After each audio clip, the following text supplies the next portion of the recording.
শোনা যাচ্ছে না।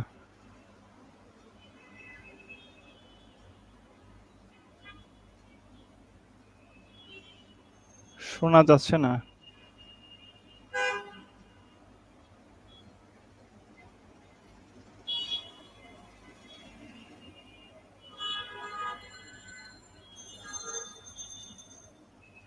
ম্যাডাম কি শুনতে পাচ্ছেন? না না কিছুই শোনা যাচ্ছে না। কি মৌলি শুনতে শোনা পাচ্ছি না। যাচ্ছে না।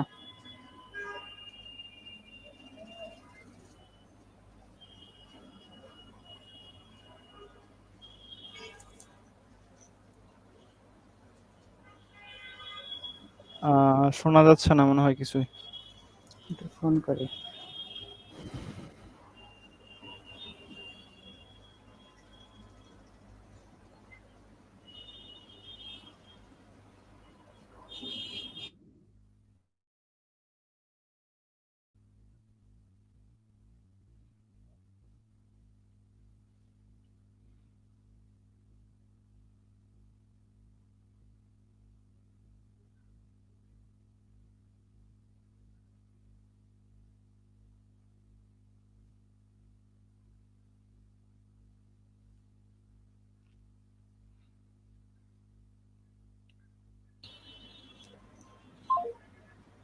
বলছি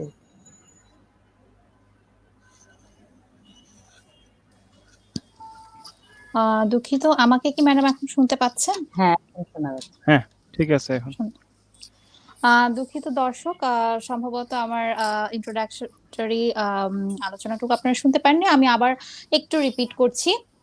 আমাদের আজকের সায়েন্টিফিক ডিসকাশনের টপিক হচ্ছে empagliflozin and combination paradigm shift for diabetes patients with chronic kidney disease and cardiovascular disorder.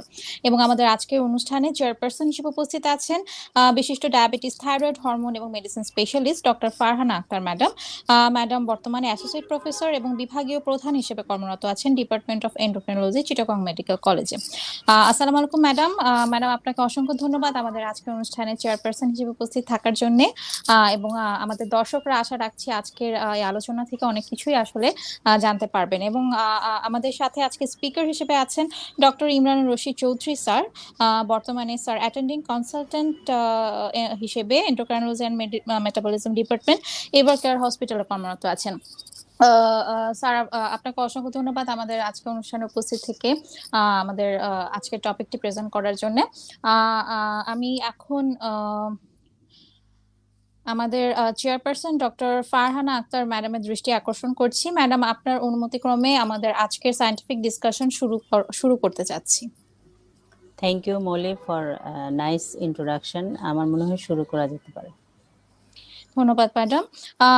Sir, আমি আপনাকে অনুরোধ জানাচ্ছি এই পর্যায়ে আমাদের আজকের টপিক নিয়ে প্রেজেন্টেশনটি দেওয়ার জন্য। জি, আমার স্লাইডটা শেয়ার করে দিন।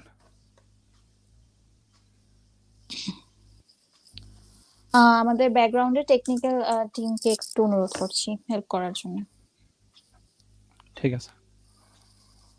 Honorable, thank you for nice introduction, Dr. Mouli, and Honorable Chairperson of this scientific session, Dr. Farhana Akter ma'am, and respected audience, Assalamu alaikum. I am Dr. Emran Rashid Chowdhury, working as a consultant endocrinologist, Evercare Hospital, Chittagong. Today I will talk regarding the empagliflozin and its combination in the management of type 2 DM. Regarding the epidemiology of diabetes, we all know that the number of diabetes person is increasing day by day. Currently, there are about 550 million people living with diabetes, and the similar number of pre-diabetes people also present, and the number is increasing alarmingly day by day. If we see the position of the Bangladesh among the highest ranked country of diabetes people, Bangladesh currently ranked number 8 position. If this goes by this way, it will reach number 7 position in 2045. So we have to work together to prevent diabetes and also diagnose the diabetes early so that we can treat adequately and to prevent the diabetic complication. This is the HbA1c target of major guideline, that is less than 7%. If HbA1c is not adequately controlled, that is diabetes is not adequately controlled, there will be several complications. We all know that macrovascular and various microvascular complications. So now we are looking for the agents that are providing not only the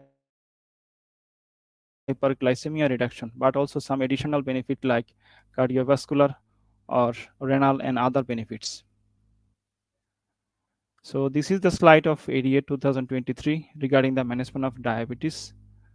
And the first step, we have to remember that diet and lifestyle modification, which is very important and cornerstone for the type 2 DM management.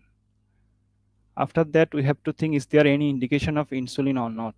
If not, then we have to look for several factors for choosing a type 2, choosing a OAD for the type 2 DM. First one is there any atherosclerotic cardiovascular disease like MI, stroke, or peripheral vascular disease, or there is high risk for developing future ASCVD. If this is present, then we have to choose from the two drug, the number one, or we have to choose from the SGLT2 inhibitor with proven CVD benefit. Then the number two, is there any presence of heart failure or not? If present, then the SGLT2 inhibitor is the drug of choice for management of type 2 DM patient. Number three, is there any CKD present or not? If this present, the preferable drug is SGLT2 inhibitor, or we have to choose from the GLP-1 receptor agonist. The number three is that regarding the glycemic management, we have to look for the which is high efficacy and which is moderate efficacy. Very high efficacy is dulaglutide, semaglutide, and combined oral drug, and metformin SGLT2 inhibitor also high efficacy as drug. And then we have to look for, if there is obese or overweight, then we have to look for the drug that can decrease the weight, that is semaglutide, dulaglutide, or SGLT2 inhibitor, also intermediate regarding the weight reduction. So I will talk regarding the SGLT2 inhibitor in details. This is the drug which act on kidney to reduce the blood sugar. It has been approved since 2013. These are the currently available SGLT2 inhibitor: canagliflozin, dapagliflozin, empagliflozin, atugliflozin, and recently FDA approved by bexagliflozin. Regarding the brief mechanism of action, the glucose is filtered in the renal tubule, and this SGLT2 enzyme, SGLT2 transporter, it causes reabsorption of the filtered glucose. So there is increase in blood glucose level. This SGLT2 inhibitor act on this transporter, inhibit the SGLT2 transporter, and inhibit the reabsorption, and the glucose goes to the renal tubule, and there is a decrease in blood glucose level. So we can see the efficacy is high. There is no hypoglycemia, as it only acts if there is increased filtered load of glucose. It causes weight loss. Regarding the effect on major adverse cardiovascular event, canagliflozin and empagliflozin provide the significant benefit, and all drug effective regarding the heart failure management and for DKD progression, canadapa and empagliflozin. And the empagliflozin is the only drug which can provide all the benefits of SGLT2 inhibitors. Regarding the role of empagliflozin in diabetes, if we look at the EMPA-REG outcome trial, this was the large trial, and the study found that there is significant benefit of all cause of mortality, heart failure, hospitalization, and death from the cardiovascular event. Apart from it, also improved the renal outcome and other function. And empagliflozin is showing excellent result, either monotherapy or in combined therapy. Significant HbA1c reduction. Regarding the change in HbA1c, you can see that significant HbA1c reduction occur in case of empagliflozin metformin combination group than monotherapy of empagliflozin and metformin. Regarding the change is weight, is also significantly higher in the combine of empagliflozin and metformin group than monotherapy. Change in the baseline body weight The drug combination here are empagliflozin and linagliptin, 5 and 25, 5, 10 in compared to the monotherapy. So we can see that the significant weight reduction in the combination group, particularly the group having the empagliflozin. Now the role of empagliflozin in patient with heart failure with or without diabetes. This is the mechanism by which it provides the cardioprotection. It inhibits the sodium reabsorption, so decrease the preload and afterload, and also decrease the blood pressure, increase tissue oxygen delivery, and also decrease cardiac wall stress. Three trial, major trial, that is Emperor tropism trial, Emperor reduced trial, and Emperor preserved trial for cardiac patient. Regarding the Emperor tropism trial, it was found significant improvement of left ventricular ejection fraction and also decrease in the left ventricular end-diastolic volume and end-systolic volume in the empagliflozin treated group. The Emperor reduced trial is conducted in the heart failure with ejection fraction less than 40%, that is reduced ejection fraction. The risk of hospitalization for heart failure and risk of cardiovascular death due to heart failure is significantly lower in the empagliflozin treated patient. Emperor preserved trial, heart failure with preserved ejection fraction. We can see then the risk of heart failure hospitalization and cardiovascular death is significantly lower in case of empagliflozin treated patient. So ADA recommended for management of type 2 diabetes drug with type 2 DM with SCVD CKD heart failure. SGLT2 inhibitor is the drug of choice. And ESC also recommended empagliflozin and dapagliflozin for management of heart failure with reduced ejection fraction as first line agent.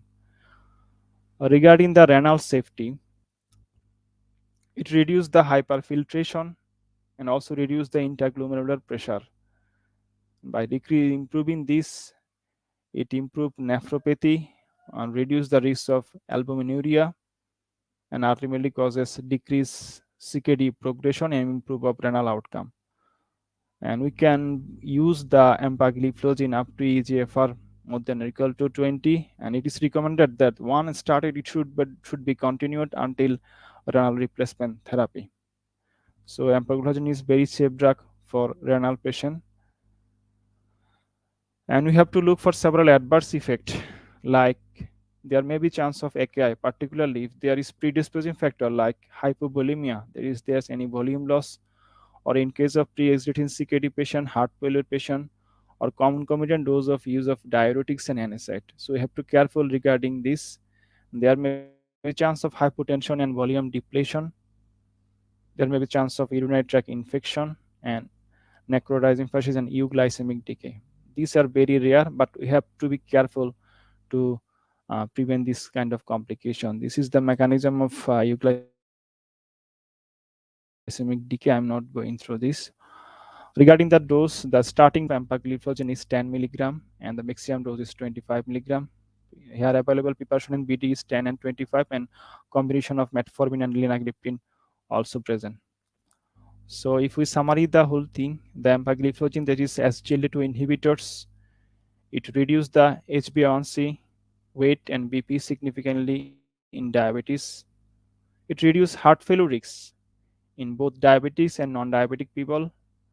It provides renal protection for diabetes and also non-diabetic people. And it provides added benefits with insulin and reduce insulin demand for type 2 DM patient, and also improve the beta cell function. So we have, for treating the type 2 DM patient, we have to consider this factor, not only the blood glucose reduction, but also look for these factors to good management and to prevent the complication.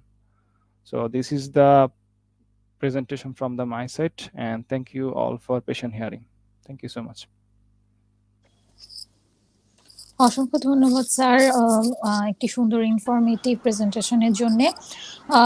আমরা আমাদের দর্শকদের অনুরোধ করব, আপনারা যদি আজকে diabetes সংক্রান্ত আপনাদের কোনো জিজ্ঞাসা থেকে থাকে, শুধু ডায়াবেটিস না, আজকে যে ওষুধটি নিয়ে আমরা আলোচনা করছি সেটি সম্পর্কে, বা ক্রনিক কিডনি ডিজিজ বা কার্ডিওভাস্কুলার ডিজিজে যে ওষুধটি ব্যবহার করা হচ্ছে, বা এই সংক্রান্ত কোনো জিজ্ঞাসা থাকলে আপনি কিন্তু আমাদেরকে কমেন্ট বক্সে কমেন্ট করে জানাতে পারেন। এ পর্যায়ে আমি আমাদের শ্রদ্ধেয় চেয়ারম্যান ডক্টর ফারহানা আক্তার ম্যাডামকে অনুরোধ জানাবো আজকের টপিকটি নিয়ে কিছু আমাদেরকে কিছু বলার জন্য। ধন্যবাদ ডক্টর মৌলি। প্রথমে আমি কংগ্রাচুলেট করছি আজকের প্রেজেন্টার ডক্টর ইমরান রশিদ চৌধুরী। ও খুব নাইসলি এবং খুবই কনফাইন্ড ওয়েতে খুব অল্প সময়ে অনেকগুলো ইনফরমেশন সে দিয়ে গেছে। খুব বেশি ইনফরমেশন কিন্তু বাকি নেই অ্যাকচুয়ালি, খুবই স্বল্প সময়ে ম্যাক্সিমাম ইনফরমেশন দিয়ে খুব এনরিচ একটা প্রেজেন্টেশন দিয়েছে, এই জন্য আমি ধন্যবাদ জানাচ্ছি। আর আরেকটা জিনিস হচ্ছে, আপনি যেটা জানতে চাচ্ছিলেন যে এই বিষয়টা সম্বন্ধে, ও প্রথমেই যেটা এপিডেমিওলজি দেখালো যে আমাদের ডায়াবেটিস কিন্তু একটা এপিডেমিক, সাইলেন্ট বলবো না আমি এখন, আগে হয়তো সাইলেন্ট ছিল কিন্তু এখন মোটামুটি সাউন্ড একটা এপিডেমিক। হ্যাঁ, ডে বাই ডে আমাদের ডায়াবেটিসের সংখ্যা বাড়ছে। আমাদের প্রায় 537 million population world wide diabetic, এবং আমাদের 2021-এও ছিল প্রায় 8.4 মিলিয়ন পিপল, কিন্তু এখন আমাদের 22-তে এসে সেটা 13.1 মিলিয়ন হয়ে গেল। যে কতটা বেড়ে গেছে আমাদের, আমরা এতটা কিন্তু এক্সপেক্ট করিনি যে আমাদের এই বছর মানে এই রেটে এভাবে বাড়বে। কাজে আমাদের যতটুকু এক্সপেকটেশন ছিল rate of increase of diabetes, সেটা হচ্ছে আরো বেশি। এবং শুধু এটাই নয়, এটা তো হচ্ছে কাউন্ট করা হয়েছে, যেটা মানে ন্যাশনাল একটা ডাটা, আইডিএফ এর ডাটা, কিন্তু এর আমরা তো জানি যে এর বাহিরেও কিন্তু অনেক অজানা আমাদের রয়ে গিয়েছে। কাজে কি পরিমাণ পেশেন্ট ডায়াবেটিক সেটা আমরা ধারণা করতে পারছি। এখন একটা খুব ইম্পর্টেন্ট কমপ্লিকেশন অফ ডায়াবেটিস হচ্ছে নেফ্রোপ্যাথি। আজকে আমাদের এই ড্রাগটা মূলত যেই একটা হচ্ছে নেফ্রোপ্যাথি, আর একটা হচ্ছে কার্ডিওভাস্কুলার ডিজিজ। এবং আমাদের ডায়াবেটিক পেশেন্টের কজ অফ ডেথ মেইনলি কিন্তু এই দুটোই, একটা হচ্ছে কার্ডিয়াক ডিজিজে মারা যায় অথবা কিডনির সমস্যার জন্য মারা যায়। এবং এই কিডনির সমস্যাটা এমন যে মানে উন্নত বিশ্বে, বিশেষ করে ইউএসএ তে অলমোস্ট 50% ডায়াবেটিক পেশেন্টের কিন্তু কিডনি ডিজিজ হয় লাইফ টাইমে কোনো না কোনো সময় গিয়ে। তো সেই জন্য এই রোগটা সম্বন্ধে আমাদের জানতে হবে। সেটা জানতে হলে আমাদেরকে এটা স্ক্রিনিং করতে হবে। একটা ডায়াবেটিক পেশেন্টকে আমরা রেগুলার স্ক্রিনিং করব। তার যে কমপ্লিকেশন, একটা হচ্ছে ছোট আর্টারিগুলোকে এফেক্ট করে মাইক্রোএনজিওপ্যাথি যেগুলো বলে, তার মধ্যে হচ্ছে একটা কিডনি ডিজিজ, চোখের সমস্যা আর নিউরোপ্যাথি।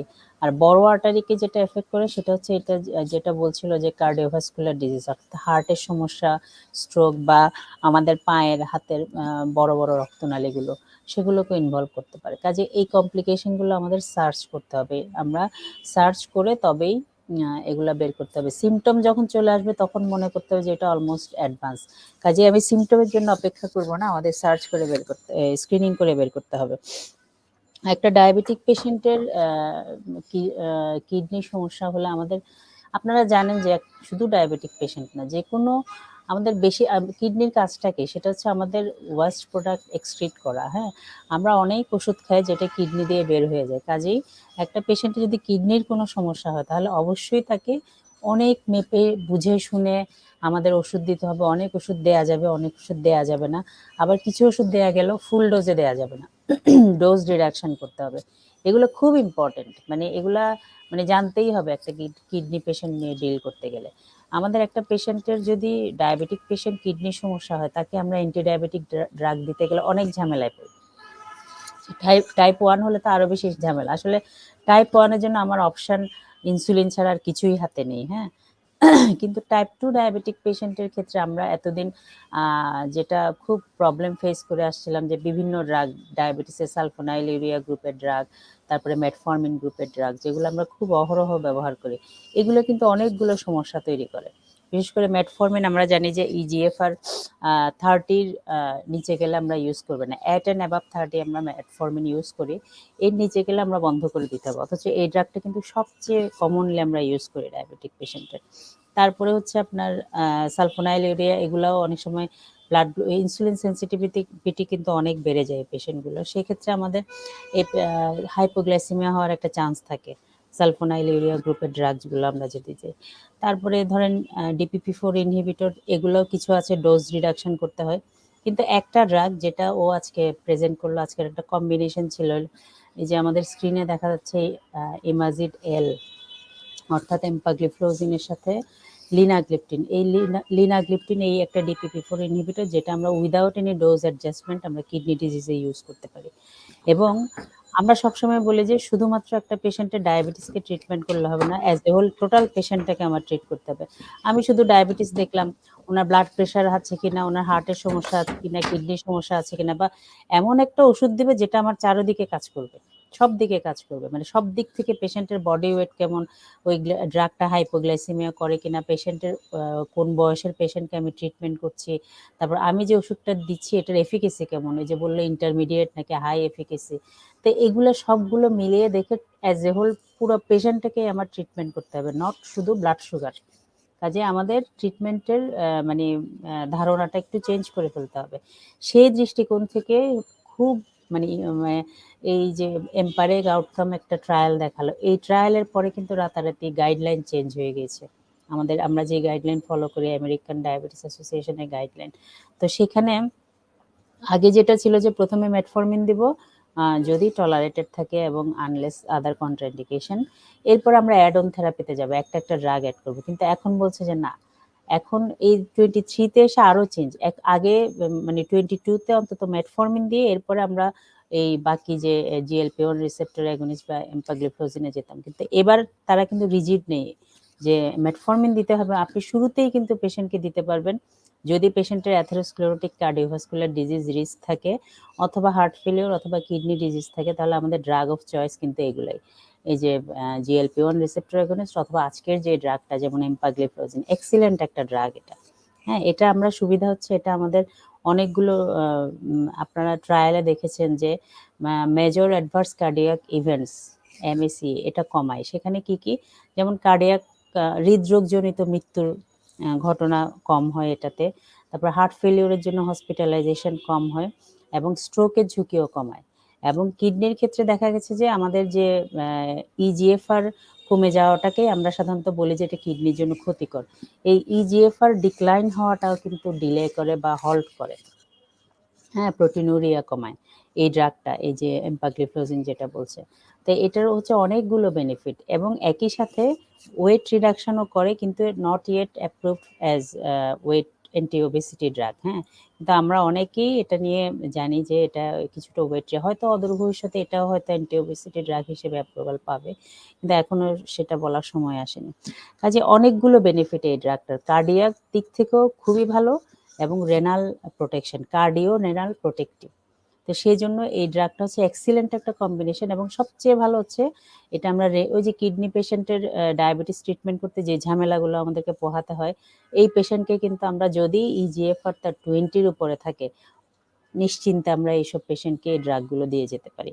এমনকি এম্পাগ্লিফ্লোজিনের ক্ষেত্রে বলা আছে যে আপনি ধরেন আগেই শুরু করে দিলেন ড্রাগটা, হ্যাঁ, EGFR যদি 20-র নিচেও নামে, তখনও কিন্তু এটা কন্টিনিউ করা যাবে যদি পেশেন্ট টলারেট করতে পারে এবং আদার কোনো প্রবলেম না হয়, যেমন ডিহাইড্রেশন, হাইপোভলিউমিয়া, এগুলো যদি না হয়, ইভেন ডায়ালাইসিস ট্রান্সপ্লান্ট পর্যন্ত আপনি এটা কন্টিনিউ করতে পারেন। কাজে কিরকম কত এক্সিলেন্ট একটা ড্রাগ, এবং আমাদের জন্য কতটা সুবিধা যে CKD পেশেন্টকে, না হলে কিন্তু আমাদের হাতে খুব বেশি ড্রাগ ছিল না আমরা এইসব পেশেন্টকে ট্রিটমেন্ট করার জন্য। তো অন্য ড্রাগ আরও আছে কি সালফোনাইল ইউরিয়া গ্রুপের, সেগুলোতে যে একটা হাইপোগ্লাইসিমিয়ার চান্স থাকে, এই ড্রাগটাতে আমরা তো ট্রিটমেন্ট করতে গেলে আমি বেশি ব্লাড সুগার কমাতে গিয়ে আবার যেন not should be at the cost of hypoglycaemia, তো সেটা আমাদের মাথায় রাখতে হবে। এই ড্রাগগুলো হাইপোগ্লাইসিমিয়া কম করে, সেখানে CKD পেশেন্টের ট্রিটমেন্ট, এবং সাথে শুধু CKD না, একটা ডায়াবেটিক পেশেন্টের, সব ডায়াবেটিক পেশেন্ট কিন্তু ভালনারেবল ফর কার্ডিয়াক ডিজিজ এবং রেনাল ডিজিজ। কাজে এইসব পেশেন্টের ট্রিটমেন্টের জন্য এটা এক্সিলেন্ট একটা কম্বিনেশন। আর একটা কম্বিনেশন ড্রাগ যখন ইউজ করি, পেশেন্টের কমপ্লায়েন্স অনেক বেড়ে যায়। কেমন, আমি 2টা ড্রাগ আলাদা ভাবে দিলাম, একটা ডায়াবেটিক পেশেন্টে কিন্তু হার্টের সমস্যা থাকে, ব্লাড প্রেশার বেশি থাকে, তারপরে কিডনির সমস্যা থাকে, এছাড়া বিভিন্ন দেখবেন যে প্রেসক্রিপশন ভর্তি হয়ে যায় লিখতে অনেকগুলো ওষুধ। যত বেশি ওষুধ তত কমপ্লায়েন্স কম থাকার একটা সম্ভব। আজকে এটা ভুলে গেল খেতে, কালকে ওটা, বা ইচ্ছা করে খেলো না। অনেকে আসলে বিরক্ত হয়ে যায় অনেক দিন ধরে ওষুধ খেতে খেতে। সেক্ষেত্রে এই ধরনের কম্বিনেশন কিন্তু আমার একটা পিল বার্ডেন কমে গেল।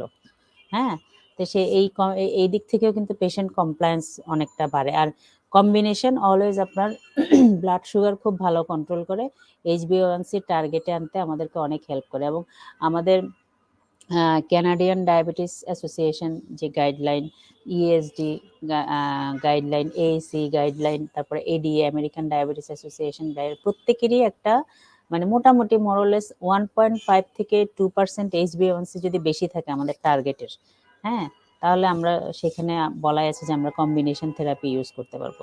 কাজে এই কম্বিনেশন থেরাপি যদি আমাকে এতগুলো বেনিফিট দেয় যে আমার পেশেন্টের হার্টও ভালো রাখছে, তারপরে হচ্ছে কিডনি ভালো রাখছে, এবং এর বাহিরে আমি যেটা বলছিলাম ওয়েট লস, এবং আরো ইম্পর্টেন্টলি এটা কিন্তু ডায়াবেটিক পেশেন্টের আরেকটা কমপ্লিকেশন থাকে, লিভারে চর্বি জমে। লিভারে চর্বি জমে NAFLD ফ্যাটি লিভার হয় পেশেন্টের। ফ্যাটি লিভার থেকে একসময় সিরোসিস হয়, ন্যাশ হয়, ন্যাশ থেকে একসময় সিরোসিস হতে পারে। কাজে এটার জন্য কিন্তু বেনিফিশিয়াল এই এম্পাগ্লিফ্লোজিন। এবং এটা অনেক স্টাডি আছে যে লিভার ফ্যাট কন্টেন্ট কমায় এম্পাগ্লিফ্লোজিন ড্রাগটা। কাজে কতটা ভালো একটা ড্রাগ, মানে আমি একের ভিতরে যদি অনেক কিছু পাই তাহলে সেটাই তো আমার জন্য অনেক বেনিফিশিয়াল। অসংখ্য ধন্যবাদ ম্যাডাম। আমাদের দর্শকদের থেকে কিছু প্রশ্ন এসেছে, আমরা এখন একটু এই কোয়েশ্চেন গুলো নিয়ে আবার আলোচনায় চলে আসব। আমাদের দর্শক শাহেদ মোর্শেদ প্রশ্ন রেখেছেন, is there any head to head trial among the different SGLT2 inhibitors? আমি ডক্টর ইমরান স্যারকে অনুরোধ জানাবো এই প্রশ্নটির উত্তর দেওয়ার জন্য। Regarding head to head trial SGLT2 সম্বন্ধে আমার ঠিক এই মুহূর্তে জানা নাই যে কম্পেয়ার করা হয়েছিল কিনা, কোনটা হচ্ছে ইফেক্টিভ কিনা। ম্যাডাম যদি একটু ইনপুট দেন এই ব্যাপারে। না, এটা হচ্ছে head to head trial actually আমার এই মুহূর্তে জানা নাই, কিন্তু এম্পাগ্লিফ্লোজিন, ডাপাগ্লিফ্লোজিন এগুলো এই যে ও যে স্টাডিটা দেখালো, হ্যাঁ, ডাপা সিকেডি, তারপরে ডাপা হার্ট ফেলিওর, এই স্টাডিগুলা, এবং এম্পেরর রিডিউসড, এম্পেরর প্রিজার্ভড, এই প্রত্যেকটা স্টাডিতেই কিন্তু দেখা গেছে যে ডাপাগ্লিফ্লোজিন এবং এম্পাগ্লিফ্লোজিন দুটোই, এই দুটো ড্রাগই not only for diabetic patient, non diabetic পেশেন্টেরও কিন্তু রেট অফ হসপিটালাইজেশন এবং cardiac event, rate of hospitalisation for heart failure এবং কার্ডিয়াক ইভেন্ট কমায়। দুটোতেই কিন্তু beneficial, both for diabetic and non diabetic patient. এটা কিন্তু হেড টু হেড মানে কোনটা কার চেয়ে superior, actually canagliflozin, empagliflozin, dapagliflozin, ertugliflozin, এবং রিসেন্ট যেটা আসলো বেক্সাগ্লিফ্লোজিন সম্ভবত। তো এগুলো আসলে প্রত্যেকটার যেমন আমরা যে বেনিফিটটা এম্পাগ্লিফ্লোজিনে পেয়েছি, ক্যানাগ্লিফ্লোজিনে কিন্তু সেম বেনিফিট পাইনি আমরা। হ্যাঁ, আবার এম্পাগ্লিফ্লোজিনের সাথে ডাপাগ্লিফ্লোজিনের সিমিলার এফিকেসি পাইনি। কাজেই এটা ধারণা করা হচ্ছে যে এই ড্রাগগুলোর মধ্যেই কিন্তু যদিও সেম গ্রুপের, ফ্লোজিন গ্রুপের ড্রাগ, কিন্তু তাদের মধ্যে কিন্তু কোথাও না কোথাও একটা ডিসিমিলারিটি আছে, যে কারণে আমরা এক একটা ড্রাগের এক এক রকম বেনিফিট পাচ্ছি। কিন্তু হেড টু হেড ট্রায়াল এই মুহূর্তে আমার জানা নেই হয়েছে কিনা। দর্শক আরেকটি প্রশ্ন রেখেছিলেন, any risk factors for predicting side effect of SGLT2 inhibitors? ম্যাডামকে অনুরোধ জানাবো এই প্রশ্নটির উত্তর দেওয়ার জন্য। Any risk factor for predicting side effects of SGLT2 inhibitor? হ্যাঁ, অবশ্যই আছে। আপনার একটা পেশেন্টের ধরেন এটার তো সাইড ইফেক্ট আমরা যেটা বলি যে মাইকোটিক জেনিটাল ইনফেকশন যদি হয়ে থাকে, কোনো পেশেন্টের যদি আগে থেকেই তার রিকারেন্ট ভ্যাজাইনাইটিস বা রিকারেন্ট ইউটিআই হয়ে থাকে, সেক্ষেত্রে আমরা কিন্তু তাদেরকে এইসব ড্রাগ সাধারণত অ্যাভয়েড করার চিন্তা করি। তারপরে এই যে অ্যাকচুয়ালি এই ধরনের ভলিউম ডিপ্লেশন হচ্ছে বা ডিহাইড্রেশন আরেকটা সাইড ইফেক্ট, কিন্তু সেটা আসলে আমরা ড্রাগ শুরু করার পরে বুঝতে পারি। কিন্তু যেটা বলছিলাম রিকারেন্ট ইউরিনারি ট্র্যাক্ট ইনফেকশন অথবা জেনিটাল ভ্যাজাইনাল ইনফেকশন যেগুলো, এগুলো কিন্তু পেশেন্টকে প্রেডিক্ট করা যায় আগে থেকে। যদি রিকারেন্ট হিস্ট্রি থাকে সেক্ষেত্রে আপনি better to avoid this drug. অসংখ্য ধন্যবাদ ম্যাডাম। শাহেদ আমাদের মোর্শেদকে ধন্যবাদ। শাহেদ মোর্শেদকে আমি চিনি। ও খুবই কি বলবো, খুব ব্রিলিয়ান্ট একজন এন্ডোক্রাইনোলজিস্ট, এবং সে এটা যে এই ইয়েটা দেখছে এবং কোশ্চেন করছে, আমি ওকে অসংখ্য ধন্যবাদ জানাচ্ছি। ধন্যবাদ জানাচ্ছি স্যারকে প্রশ্ন করার জন্য। এবং আমাদের নিয়মিত দর্শক সামাদ চৌধুরী প্রশ্ন করেছেন। উনি প্রি ডায়াবেটিকের সামগ্রিক দিক নিয়ে বিস্তারিত আলোচনা করার জন্য আন্তরিকভাবে আহ্বান জানিয়েছেন। ম্যাডামকে অনুরোধ জানাবো একটু প্রি ডায়াবেটিস নিয়ে আলোচনা করার জন্য। ধন্যবাদ। প্রি ডায়াবেটিস আসলে আমাদের পেশেন্টদের মধ্যে এটা পরিচিত হচ্ছে বর্ডার লাইন হিসেবে। পেশেন্টরা বলে যে বর্ডার লাইন, হ্যাঁ, তো যে নামেই বলেন না কেন, প্রি ডায়াবেটিস হচ্ছে ডায়াবেটিস হওয়ার জাস্ট আগের কন্ডিশনটা। হ্যাঁ, তো আমরা এটাকে প্রি ডায়াবেটিস বলে থাকি। আমরা যে ডায়াবেটিস টেস্ট করে, ওজিটিটি একটা টেস্ট করে, oral glucose tolerance test, fasting একটা স্যাম্পল নেই, এরপরে 75 গ্রাম গ্লুকোজ দিয়ে একটা 1 ঘন্টা পরে স্যাম্পল নেই, একটা 2 ঘন্টা পরে একটা স্যাম্পল নেই। প্রেগনেন্সির ক্ষেত্রে আমরা 3টা স্যাম্পল নেই, কিন্তু নন প্রেগনেন্টদের ক্ষেত্রে 2টা স্যাম্পল নেই, ফাস্টিং এবং 2 আওয়ার্স আফটার 75 গ্রাম গ্লুকোজ। তো প্রি ডায়াবেটিস সাধারণত আমরা যদি বলে থাকি যে ফাস্টিং, ইম্পেয়ার্ড ফাস্টিং 5.6 থেকে 6.9 মিলিমোল পার লিটার, যদি 7 at or above 7 হয়, সেই ক্ষেত্রে আমরা কিন্তু তাকে ডায়াবেটিক বলি। আর আইজিটি বা ইম্পেয়ার্ড গ্লুকোজ টলারেন্স আমরা সাধারণত বলে থাকি 7.8 থেকে 11, আর 11.1 হয়ে গেলেই কিন্তু আমরা সেটাকে ডায়াবেটিস বলে থাকি। কাজে এই যে ডায়াবেটিসের যে আগের পার্টটা, এটা আমরা কেন এত ইম্পর্টেন্ট দিচ্ছি? আমাদের কিন্তু ডায়াবেটিক পেশেন্টের চাইতেও সম্ভবত, আমাদের জরিপ নেই, ন্যাশনাল সার্ভে নেই, অনেক বেশি প্রি ডায়াবেটিক পেশেন্ট আমরা। আর এছাড়া অনেক পেশেন্ট আছে আন্ডার দ্য আইসবার্গ, মানে আমরা জানি না যে পেশেন্টগুলো অনেকেই বলে যে না, আমি তো সিবিজি মানে বাসায় যে ক্যাপিলারি ব্লাড গ্লুকোজ থেকে আমি তো টেস্ট করলাম, আমার 5 আছে, 5.4 আছে, কিন্তু যখনই আপনি একটা ওজিটিটি করবেন, ওই যে গ্লুকোজ টলারেন্স টেস্ট, 2 ঘন্টা পর একটা দেখবেন যে তার হয়তো ডায়াবেটিক বা প্রি ডায়াবেটিস রেঞ্জে চলে গিয়েছে, আইজিটি, ইম্পেয়ার্ড গ্লুকোজ টলারেন্স যেটাকে বলে। তো কাজেই এটা শনাক্ত করার অন্যতম কারণ হচ্ছে কি, প্রথমত হচ্ছে এই আমি যদি ঠিক এই স্টেজটাতেই প্রিভেনশনের জন্য কিছু মেজার নেই, হ্যাঁ, প্রাইমারি প্রিভেনশন, সেকেন্ডারি, টার্সিয়ারি, এই ধরনের কিছু প্রিভেন্টিভ মেজার আছে। তা আমি যদি এই পর্যায়ে প্রিভেন্টিভ মেজার নিই, তাহলে কিন্তু আমার প্রথমত হচ্ছে ডায়াবেটিস হয়তো প্রিভেন্ট করতে পারবো না, কিন্তু হল্ট করে রাখতে পারবো বা প্রোগ্রেশনটা কমাতে পারবো। আমার যদি 1 বছর পরে ডায়াবেটিস হওয়ার কথা ছিল, আমি সেটাকে হয়তো 5 বছর, 10 বছর ডিলে করে ফেলতে পারবো। কেমন? এটা একটা বেনিফিট। আরেকটা হচ্ছে প্রি ডায়াবেটিস যারা থাকে তাদের ম্যাক্রোভাস্কুলার কমপ্লিকেশন গুলো হওয়ার চান্স থাকে। যে ম্যাক্রোভাস্কুলার বলতে আমি যে প্রথমে যেটা বলছিলাম যে কার্ডিয়াক প্রবলেম, হার্টের প্রবলেম, স্ট্রোক হতে পারে, তারপর আমাদের বড় বড় রক্তনালীগুলোর সমস্যা হতে পারে, জমাট বেঁধে সেখানে পায়ে গ্যাংগ্রিন, আলসার, এগুলো হতে পারে। এই ম্যাক্রোভাস্কুলার কমপ্লিকেশন গুলো প্রি ডায়াবেটিসে কিন্তু বেশি হয়। কাজে আমি শুরু থেকেই যদি প্রিভেনশন করি, prevention in the form of diet control, dietary readjustment এবং এক্সারসাইজ, এগুলো যদি করে আমি ওটাকে অ্যাটলিস্ট ওই জায়গায় ধরে রাখতে পারি, তাহলে কিন্তু আমি এই কমপ্লিকেশনগুলো থেকে বেঁচে যেতে পারি এবং আমার ডায়াবেটিস প্রোগ্রেশনটাকে আমি ওখানে হল্ট করে রাখতে পারি। এই জন্য প্রি ডায়াবেটিস খুবই গুরুত্বপূর্ণ। এবং সবসময় মনে রাখবেন, আপনি বাসায় একটা সিবিজি দিয়ে ক্যাপিলারি ব্লাড গ্লুকোজ মেশিন ছিল, কারো বাসায় বেড়াতে গেলেন, ওখানে একটা দেখলেন, করলেন, হ্যাঁ, কিন্তু ওটাতে নর্মাল থাকা মানে যে আপনার ডায়াবেটিস নেই এটা নয়। সঠিক নিয়মে পরীক্ষা করতে হবে। ফাস্টিং একটা ব্লাড স্যাম্পল দিতে হবে, অ্যাটলিস্ট যাদের বয়স এখন 35-এর উপরে প্রত্যেককেই এই পরীক্ষাটা করতে হবে। ফাস্টিং একটা স্যাম্পল দিতে হবে এবং এরপরে গ্লুকোজ 75 গ্রাম গ্লুকোজ খেয়ে 2 ঘন্টা পরে আরেকটা স্যাম্পল দিতে হবে। তারপর ওই আপনার রেজাল্ট কি আসে এর উপরে ভিত্তি করে আপনার বিশেষজ্ঞ চিকিৎসক আপনাকে বলে দিবেন যে আপনি প্রি ডায়াবেটিস কন্ডিশনে আছেন কিনা। এবং অবশ্যই তখন একদম একটা ডায়াবেটিক পেশেন্ট যেভাবে ডায়েট লাইফস্টাইল মেনটেন করে, আপনাকে ঠিক সেভাবে আপনি নিজেকে কিন্তু ডায়াবেটিসে ধরে নেবেন প্রিভেনশনের জন্য। আবার প্রি ডায়াবেটিস কিছু কিছু কন্ডিশনে আমরা কিন্তু তাদেরকে ওষুধও দিয়ে থাকি, যেমন যাদের বিএমআই 30 বা 35-এর বেশি থাকে, মানে খুব ওজন যাদের বেশি থাকে, তাদেরকে আমরা মেটফরমিন গ্রুপের ওষুধ দিয়ে থাকি। এছাড়া যাদের past history of gestational diabetes ছিল, আগে প্রেগনেন্সিতে ডায়াবেটিস ছিল তাদের এখন আমি প্রি ডায়াবেটিস পাচ্ছি, তাহলে তাদেরকেও আমরা কিন্তু ওষুধ দিয়ে দিই। কাজে কিছু কিছু ক্ষেত্রে ওষুধও লাগে প্রি ডায়াবেটিস পেশেন্টের জন্য, কিন্তু লাইফস্টাইল মডিফিকেশন হচ্ছে কর্নারস্টোন। এবং আপনি প্রি ডায়াবেটিস আছে কিনা প্রথমে সেটা আপনার জেনে নিতে হবে সঠিক নিয়মে পরীক্ষা করে, কারণ ওজিটিটি না করলে আপনি প্রি ডায়াবেটিস বুঝতে পারবেন না। ধন্যবাদ।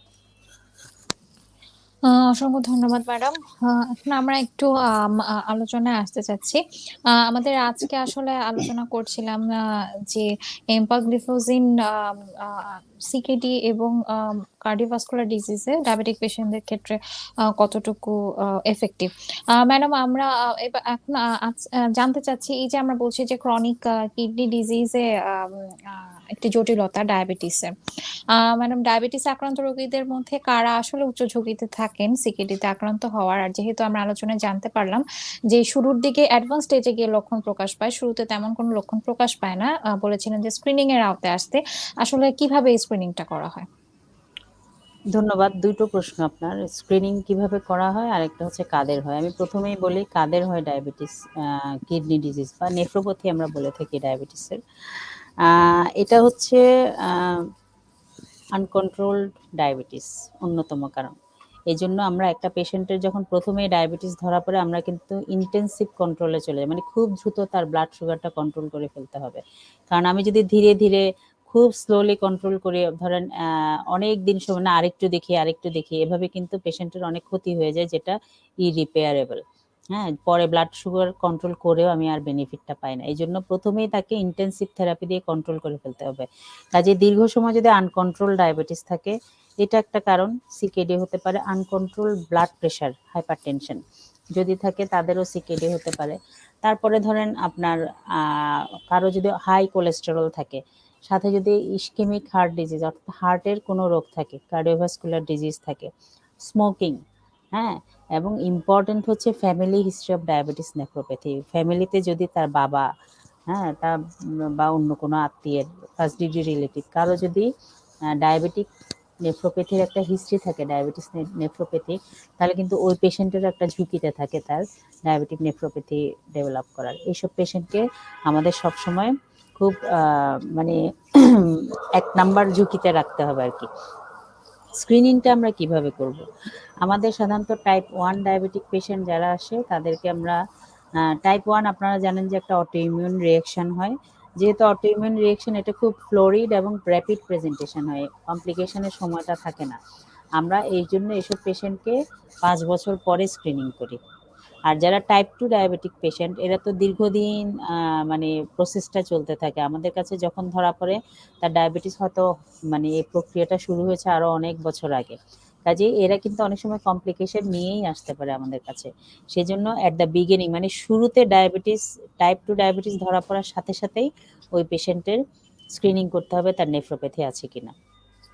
এখন স্ক্রিনিং এর জন্য আমরা কি কি দেখি? আমরা সাধারণত সিকেডি, তাহলে আমরা কাকে বলবো? সিকেডি বলবো ধরেন একটা পেশেন্টের পারসিস্টেন্ট প্রোটিনুরিয়া আছে, হ্যাঁ, তার ইউরিনারি অ্যালবুমিন ক্রিয়েটিনিন রেশিও যদি 30 গ্রাম পার মিলিগ্রামের বেশি হয়, এটা একটা। তারপরে ইজিএফআর যদি 60-র নিচে নেমে যায় এবং আদার যে মার্কার যেমন ধরেন হেমাচুরিয়া বা অ্যানাটমিক্যাল স্ট্রাকচারাল কোনো অ্যাবনর্মালিটি এগুলো যদি থাকে, সেসব পেশেন্টকে আমরা বলবো যে সিকেডি। কিন্তু এগুলো অনেক সময় ট্রানজিয়েন্ট থাকে। ধরেন একটা পেশেন্টের হঠাৎ করে প্রোটিন পেলেন, আবার পরে পেলেন না। এই জন্য সিকেডি বলতে হলে এটা পারসিস্ট করতে হবে জিনিসটা অ্যাটলিস্ট 3 মান্থ, 3 মাস থাকতে হবে এই সমস্যাটা। তখন আমরা বলি সিকেডি মানে কি ক্রনিক কিডনি ডিজিজ। এবং ক্রনিক কিডনি ডিজিজ যদি ডায়াবেটিসের জন্য হয় সেটাকে আমরা ডিকেডি বলি, ডায়াবেটিক কিডনি ডিজিজ। এই ক্রনিক তাহলে ডিউরেশনটা হচ্ছে 3 মান্থ। 3 মাস এই সমস্যাগুলো থাকলে এক নাগারে তখন আমরা তাকে বলি যে হ্যাঁ ওনার ক্রনিক কিডনি ডিজিজ আছে। তাহলে আমাদের স্ক্রিনিং টুলটা কি? একটা যেটা বললাম অ্যালবুমিন ক্রিয়েটিনিন রেশিও ইউরিনের, আর একটা হচ্ছে ইজিএফআর। আর এছাড়া আমরা আদার ইউরিনারিতে যে জিনিসগুলো দেখলাম যে হেমাচুরিয়া, এগুলাও হচ্ছে মার্কার। হেমাচুরিয়া মানে রক্ত যাচ্ছে কিনা। আর একটা হচ্ছে আপনার আলট্রাসোনোগ্রাম করে আমরা অ্যানাটমি দেখি যে কর্টেক্স এবং মেডেলার কোনো প্রবলেম সমস্যা আছে কিনা। এগুলো সবগুলো হচ্ছে স্ক্রিনিং। তবে মেইন স্ক্রিনিং টুল হচ্ছে ইজিএফআর এবং অ্যালবুমিন ক্রিয়েটিনিন। অসংখ্য ধন্যবাদ ম্যাডাম। ম্যাডাম, ডায়াবেটিক নেফ্রোপ্যাথির ক্ষেত্রে পরবর্তী ম্যানেজমেন্ট আসলে কিরকম হয়? এ ধরনের রোগীদের আলাদা করে কিভাবে চিকিৎসা করা হয়? নেফ্রোপ্যাথিতে আসলে সব ডায়াবেটিক পেশেন্টেরই যাই বললেন না কেন, ১ নাম্বার চিকিৎসা হচ্ছে লাইফস্টাইল চেঞ্জ করতে হবে। ওবেস থাকলে ওজনটা কমাতে হবে, ডায়েট কন্ট্রোল করতে হবে এবং এক্সারসাইজ করতে হবে। তাকে স্মোকিং বর্জন করতে হবে। এই জিনিসগুলো মাথায় রাখতে হবে সবসময়।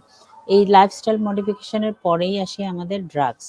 ড্রাগস হচ্ছে আমাদের যদি পেশেন্টকে আমরা ওরাল ড্রাগ পসিবল হয় সেক্ষেত্রে আমাদের গুড চয়েস আজকে যে ড্রাগটা এম্পাগ্লিফ্লোজিন অথবা এম্পাগ্লিফ্লোজিনের সাথে লিনাগ্লিপটিন কম্বিনেশন যেটা। হ্যাঁ, এই যেমন এম্পাগ্লিফ্লোজিন এটার এফিকেসি কিন্তু খুব বেশি না, মানে ইন্টারমিডিয়েট এফিকেসি বলা হয়, কিন্তু এটার আদার বেনিফিটের জন্য অনেকগুলো বেনিফিট যেটা আমরা বারবার বলে আসছি এতক্ষণ ধরে, এই বেনিফিটগুলোর জন্য কিডনি পেশেন্টের জন্য অনেক সুইটেবল। ডায়াবেটিক পেশেন্টের কিডনি ডিজিজ তাদের জন্য অনেক বেশি প্রেফারেবল। তাহলে এই ওরাল ড্রাগগুলো দিতে পারি, অথবা মেটফরমিন কখন দিব না এটা আমি আগেই বলেছি। আরেকটা আমরা সালফোনাইল ইউরিয়া গ্রুপের ড্রাগ দিতে পারি, গ্লিনাইটস।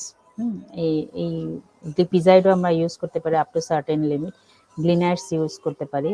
তারপরে আরেকটা ড্রাগ আমরা ইউজ করতে পারি যেটা রিসেন্টলি খুব চলছে চারদিকে, সেটা হচ্ছে GLP-1 রিসেপ্টর অ্যাগনিস্ট। এই ড্রাগগুলো কিন্তু আমরা ইভেন GLP-1 রিসেপ্টর অ্যাগনিস্ট এটা আমরা EGFR 15 পর্যন্ত কিন্তু আমরা অ্যালাউ করতে পারি। তো কাজে এই ডায়াবেটিক পেশেন্টে যদি কিডনি ডিজিজে আক্রান্ত হয় আমাদের ওরাল ড্রাগ অপশন ওগুলো আমি যেগুলো বললাম, আর ইনজেক্টেবলের মধ্যে হচ্ছে GLP-1 রিসেপ্টর অ্যাগনিস্ট, আর আমাদের সবচেয়ে মানে সে প্রাচীন বাট ওল্ড ইজ গোল্ড বলা হয়, সেই ইনসুলিন তো আছেই। ইনসুলিন হচ্ছে সবচেয়ে বেস্ট এই পেশেন্টগুলোর জন্য। এইগুলো হচ্ছে ট্রিটমেন্ট অপশন। এখন শুধু ডায়াবেটিস ট্রিটমেন্ট করলে হবে না, এটা ওকে বলছিলাম, এরপরে ব্লাড প্রেশারের দিকে আমার নজর দিতে হবে, কারণ আমি ডায়াবেটিস কন্ট্রোল করলাম কিন্তু আনকন্ট্রোলড হাইপারটেনশন এটাতেও কিন্তু কিডনি ফাংশন ডিটেরিওরেট করবে। কাজে আমার ফার্স্ট চয়েস হচ্ছে এসি ইনহিবিটর অথবা এনজিওটেনসিন রিসেপ্টর ব্লকার। এগুলো আমার ফার্স্ট প্রায়োরিটি এবং ম্যাক্সিমাম টলারেটেড ডোজ পর্যন্ত আমি যাব। এটাতে যদি কন্ট্রোল না হয় আমার calcium channel blocker, thiazide, diuretics এগুলো আছে।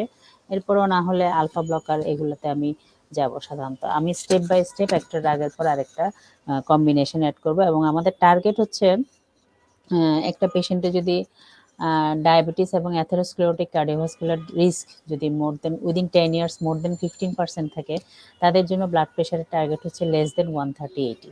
এই টার্গেটে না আসার পর্যন্ত কিন্তু আমি ড্রাগ অ্যাড করতে পারবো এবং ডোজ টাইট্রেশন করব। এটা একটা, তাহলে glucose control, blood pressure control. Next হচ্ছে স্ট্যাটিন, আমাদেরকে একটা মডারেট ইন্টেন্সিটি স্ট্যাটিন দিতে হবে এইসব পেশেন্টকে, ঠিক আছে। আর আরেকটা যেটা আমি মিস করলাম মাঝখানে, যে হাইপারটেনশনের ক্ষেত্রে যদি পেশেন্টের ব্লাড সুগার, মানে কিছু পেশেন্টের আমরা ব্লাড সুগার না ব্লাড প্রেশার, আমরা অনেক সময় non steroidal mineralocorticoid receptor অ্যান্টাগনিস্টও use করি। আর যাদের রেজিস্ট্যান্ট হাইপারটেনশন তাদের স্টেরয়েডাল মিনারেলোকর্টিকয়েড অ্যান্টাগনিস্ট মানে স্পাইরোনোল্যাকটোন যেটা, সেটাও ইউজ করতে পারি। আচ্ছা, আর পটাশিয়ামটা সেক্ষেত্রে একটু ফলো আপ মনিটর করতে হবে যদি রেজিস্ট্যান্ট হাইপারটেনশন থাকে, সেক্ষেত্রে বলছি। আর স্ট্যাটিন দিতে হবে, যেটা আমি আগে বলছিলাম মডারেট ইন্টেন্সিটি স্ট্যাটিন। এবং সব কিছু মিলিয়ে ফাইনালি হচ্ছে মনিটরিংটা খুব ইম্পর্টেন্ট। সিকেডি ম্যানেজমেন্টে শুধু কিডনি ম্যানেজমেন্টের দিকে ফোকাস করলে হবে না, এর কমপ্লিকেশনগুলো দেখতে হবে। সিরাম ক্যালসিয়াম কেমন আছে, ফসফেট কেমন আছে, প্যারাথাইরয়েড হরমোন বেড়ে গেল কিনা, পেশেন্টের বোন ডিজিজ হলো কিনা কিডনির জন্য, এই জিনিসগুলো আমার সব। তারপর ইলেকট্রোলাইট, পটাশিয়াম কেমন আছে, এগুলো টাইম টু টাইম মনিটর করতে হবে। কাজেই আমার ট্রিটমেন্টের পাশাপাশি মনিটরিং, পেশেন্টের ফলো আপ, এগুলোও খুব ইম্পর্টেন্ট। আমরা সাধারণত এই ট্রিটমেন্ট অপশনগুলো হাতে নিয়ে একটা পেশেন্টকে, ডায়াবেটিস উইথ কিডনি ডিজিজ একটা পেশেন্টকে ডিল করে থাকি। অসংখ্য ধন্যবাদ ম্যাডাম। ম্যাডাম, আমাদের দেখা যায় যে আসলে বিশেষ করে ব্যথানাশক ওষুধের ক্ষেত্রে বলা হয়ে থাকে যে ম্যাক্সিমাম ব্যথানাশক ওষুধগুলোই আসলে নেফ্রোটক্সিক। তো এই ধরনের ওষুধগুলো একজন পেশেন্ট যদি এরকম ডায়াবেটিক নেফ্রোপ্যাথি বা ডিকেডি যেটা আমরা বললাম, ডায়াবেটিক কিডনি ডিজিজে যদি আক্রান্ত থাকে, আসলে কোন কোন ওষুধগুলো, কোন গ্রুপের ওষুধগুলো খুব সতর্কতার সাথে ব্যবহার করতে হবে জানতে চাচ্ছি, এবং কোন ধরনের ওষুধগুলো আসলে অ্যাভয়েড করতে হবে, এটা যদি আসলে জেনে থাকেন, হয়তো অনেক সময় দেখা যায় অনেক কারণে সিমটম রিলিফের জন্য অনেক ওষুধ আসলে খেয়ে ফেলা হয়, কিন্তু ডিকেডির পেশেন্টরা আসলে কোন ওষুধগুলো অ্যাভয়েড করবেন? এটা আমি অ্যান্টি ডায়াবেটিক ওষুধের ক্ষেত্রে একটু আগেই বলছিলাম যে মেটফরমিন যেটা 30 পর্যন্ত ইজিএফআর এর নিচে থাকলে এটা অ্যাভয়েড করবে। তারপর DPP-4 এর মধ্যে লিনাগ্লিপ্টিন ছাড়া আদার যেগুলো গ্লিপ্টিন সেগুলোও একটা মানে ডোজ আছে। 50-র উপরে ইজিএফআর থাকলে একরকম ডোজ, 50-র নিচে থাকলে আরেক রকম ডোজ এগুলো। তারপরে হচ্ছে আপনার থায়াজোলিডেনিডিয়ান্স একটা ড্রাগ আছে, এটা যদিও বেনিফিশিয়াল কিন্তু এটার একটা অপকারিতা হচ্ছে ফ্লুইড রিটেনশন করে। আমরা জানি যে কিডনি পেশেন্টেরও কিন্তু শরীরে পানি জমে যায়, তাদের মুখ টুক ফুলে যায়, তারপরে অনেক সময় ফুসফুসে পানি জমে, পেটে পানি জমে, পুরো শরীরেই পানি জমে। কাজে এই পেশেন্টকে যদি আমি থায়াজোলিডেনিডিয়ান্স এই গ্রুপের ড্রাগ দিই তাহলে কিন্তু আরও বেশি ফ্লুইড রিটেন মানে ওভারলোডের একটা সম্ভাবনা থাকে। কাজে এগুলো একটু আমরা অ্যাভয়েড করবো এসব। এমনকি হার্ট ফেলিওর থাকলেও ওই পেশেন্টের ক্ষেত্রে আমরা এই ড্রাগগুলো অ্যাভয়েড করব। আর আপনি যেটা বলছিলেন যে কোনো ধরেন পেইন কিলার, এটা কিডনির জন্য তো খারাপ, এটা আমরা জানি যে নেফ্রাইটিস, ইন্টারস্টিশিয়াল নেফ্রাইটিস করে, প্যাপিলারি নেক্রোসিস করে, বিভিন্ন ধরনের ক্ষতি করে থাকে। সেজন্য আমরা সব এনএসআইড, বেশিরভাগ এনএসআইড আমরা অ্যাভয়েড করতে বলি। প্যারাসিটামলও খুব কম ডোজে খেতে বলি। আর খুব খুব বেশি সেফ একটা ড্রাগ এই মুহূর্তে আমার আসলে জেনেরিক নেমটা মনে পড়ছে না। ইমরান, তোমার কি মনে আছে? ট্রেড নেমটা বারবার মনে আসছে কিন্তু সেটা বলা যাবে না। জেনেরিক নেমটা এই মুহূর্তে আমি মনে করতে পারছি না।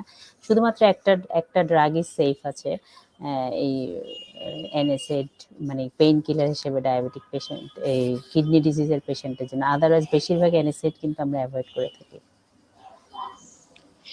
ধন্যবাদ ম্যাডাম। আমরা আসলে আরো অনেক আলোচনা করতে চাচ্ছিলাম, আরো অনেক ইনফরমেশন পেতে চাচ্ছিলাম, আমাদের সময় স্বল্পতার জন্য আসলে আমাদের শেষ করতে হবে। এই পর্যায়ে আমি আমাদের চেয়ারপারসন ডক্টর ফারহানা আক্তার ম্যাডামকে অনুরোধ জানাবো আমাদের আজকের অনুষ্ঠানটি সমাপ্তির জন্য। প্রথমত আজকের প্রেজেন্টারকে ধন্যবাদ, ভালো প্রেজেন্টেশন এবং ভালো ইনফরমেটিভ। মৌলিকে অসম্ভব ধন্যবাদ, নাইস মডারেশন। এবং এটা মনের খবর টিভি, তাই না? মনের খবর টিভি, কিন্তু আমি এখানে সায়েন্টিফিক আলোচনা করা হয়, কিন্তু নামটা এত ইমোশনাল কেন সেটা আমি মিলাতে পারছিলাম না যে মনের খবর কিন্তু আবার সায়েন্টিফিক ডিসকাশন, একটু অপোজিট লাগছিল আর কি। কিন্তু তারপরেও যে তারা এই ধরনের নামের একটা চ্যানেল যে সায়েন্টিফিক জিনিসটাকে এত হাইলাইট করছে, তারাও যে বুঝতে পারছে যে এটারও প্রয়োজন আছে, এটুকু বোঝার জন্য অনেক ধন্যবাদ তাদেরকে।